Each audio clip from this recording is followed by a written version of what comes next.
Hello viewers, welcome to my channel. আজকে তোমাদের সাথে শেয়ার করব পিঁয়াজ চিকেনের মশলা। যেই রেসিপিটি ভাত, রুটি, পরোটা, নান, জিরে রাইস সবার সাথে কিন্তু খুব ভালো যাবে। রেসিপিটি একদম ইজি, তো চলো বানিয়ে নেওয়া যাক। তার আগে তোমাদের কাছে একটা অনুরোধ রইল, আমার চ্যানেলটা যদি কেউ এখনও সাবস্ক্রাইব না করে থাকো বলবো সাবস্ক্রাইব করার অনুরোধ রইল। তো ফার্স্টে আমি এখানে বানিয়ে নেব আগে ভাজা মশলাটা।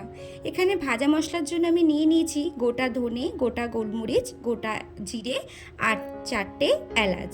তো ভালো করে আগে মশলাগুলোকে শুকনো কড়াইতে ভালো করে আমি টেলে নেব, তারপরে কিন্তু মশলাগুলোকে ড্রাই রোস্ট করে নেব।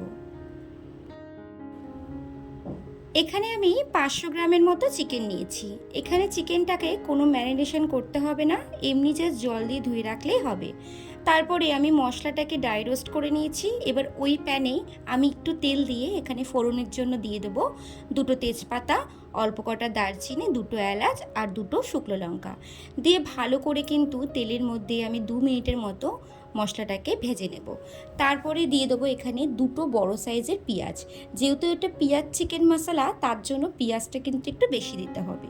এখানে আমি 2টো বড় বড় দেখে পেঁয়াজ একদম ঝিরিঝিরি করে কেটে নিয়েছি। এই রেসিপিটি বানানোর জন্য গ্যাসের ফ্লেমটা কিন্তু একদম লোতে রাখে করতে হবে, বেশি হাই ফ্লেমে রেখে করা যাবে না, নত কিন্তু পুড়ে যাবে। তো এবার পেঁয়াজটাকে দিয়ে ভালো করে 2-3 মিনিটের মতো নাড়াচাড়া করে যখন পেঁয়াজটা অল্প একটু সেদ্ধ হয়ে এসছে, তখন আমি এর মধ্যে দিয়ে দেবো একটু নুনটা দিয়ে আরও মিনিমাম 5 মিনিটের মতো ভাজা ভাজা করে নেব। তারপরে এর মধ্যে অ্যাড করব 1 চামচ আদা বাটা, 1 চামচ রসুন বাটা দিয়ে ভালো করে পেঁয়াজের সাথে পুরো সব মশলা দিয়ে ভালো করে আদা রসুনের গন্ধটা যাতে চলে যায় ভালো করে কিন্তু কষিয়ে নেব। এখানে কোনো হলুদ অ্যাড করব না, হলুদ ছাড়াই কিন্তু চিকেনটা আমি রেডি করব। তারপরে এখানে ঝরিয়ে রাখা চিকেনগুলো আমি এর মধ্যে দিয়ে দিয়েছি, দিয়ে কিন্তু ভালো করে মিনিমাম 10 থেকে 15 মিনিটের মতো ভালো করে পেঁয়াজের সাথে মশলার সাথে মাংসটাকে কষিয়ে নিতে হবে। চিকেনের রেসিপি তো আমরা অনেকভাবে বানিয়ে খেয়েছি, একবার বলবো এইভাবে আমার মতো বানিয়ে দেখতে পারো। কথা দিচ্ছি বারবার কিন্তু বানিয়ে খেতে ইচ্ছা করবে। এবার আমি দিয়ে দেবো এখানে 4-5টা কাঁচা লঙ্কা কুচি দিয়ে আবার ভালো করে মিনিমাম 10 থেকে 15 মিনিটের মতো ভালো করে চিকেনটাকে সেদ্ধ হতে দিতে হবে।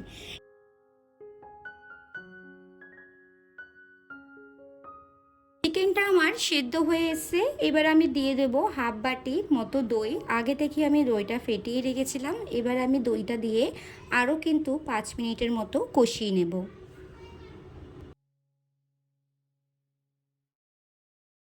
এবার আমি এর মধ্যে দিয়ে দেবো অল্প একটু চিনি। যেহেতু আমি দই দিয়েছিলাম, তার জন্য ব্যালেন্স হওয়ার জন্য এখানে একটু চিনি দিলাম।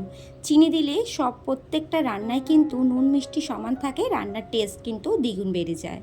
তো ভালো করে দইয়ের জলটা যেহেতু ছিল ভালো করে কষিয়ে নিয়েছি, নিয়ে কিন্তু এখানে হাফ বাটির মতো গরম জল আমি দিয়েছি। এখানে গরম জল দেওয়াই চেষ্টা করবে, তাতে টেস্টটা কিন্তু ভালো থাকে। তো তারপরে মিনিমাম গ্যাসের ফ্লেমটাকে হাইতে রেখে আরও 5 মিনিটের মতো কষিয়ে নেব। দিয়ে আগে থেকে যে ড্রাই রোস্ট করে রেখেছিলাম যে মশলাটা, সেটা কিন্তু এর মধ্যে এবারে আমি দিয়ে দেব। দিয়ে আরও 5 মিনিটের মতো কিন্তু আমি ফুটতে দেব। যখন ফুটে আসবে খুব সুন্দর একটা স্মেল বেরাবে। এই রেসিপিটা কিন্তু একদমই শুকনো করে করতে হবে, ঝোল রাখলে কিন্তু ভালো লাগবে না। তারপরে এর মধ্যে দিয়ে দেবো আমি কুচনো ধনেপাতা দিতে পারো, তোমরা চাইলে কিন্তু স্কিপও করতে পারো, বাট আমি এখানে দিয়েছি যাতে এর স্বাদ কিন্তু আরও দ্বিগুণ বাড়ে। তোমরা চাইলে কিন্তু কসুরি মেথিও দিতে পারো, তো আমি এখানে ধনেপাতাটাই দিয়েছি। তো ভালো করে ধনেপাতা দিয়ে আরও 5-10 মিনিটের মতো নাড়াচাড়া করে নিয়ে একদম শুকিয়ে নিতে হবে। তো আমার এখানে মাংসটা কিন্তু প্রায় রেডি হয়ে গেছে, দেখতেই পাচ্ছ খুবই সুন্দর হয়েছে খেতে। তো বন্ধুরা, আজকের যদি ভিডিওটি ভালো লেগে থাকে তাহলে অবশ্যই বলবো একটা লাইক, কমেন্ট, শেয়ার অবশ্যই করে দিতে। আর যদি আমার ভিডিওটি তোমরা ফেসবুক পেজ থেকে দেখো তাহলে বলবো একটা ফলো করে দিতে। আর যদি ইউটিউব থেকে দেখো তাহলে বলবো আমার চ্যানেলটি সাবস্ক্রাইব করে দিতে।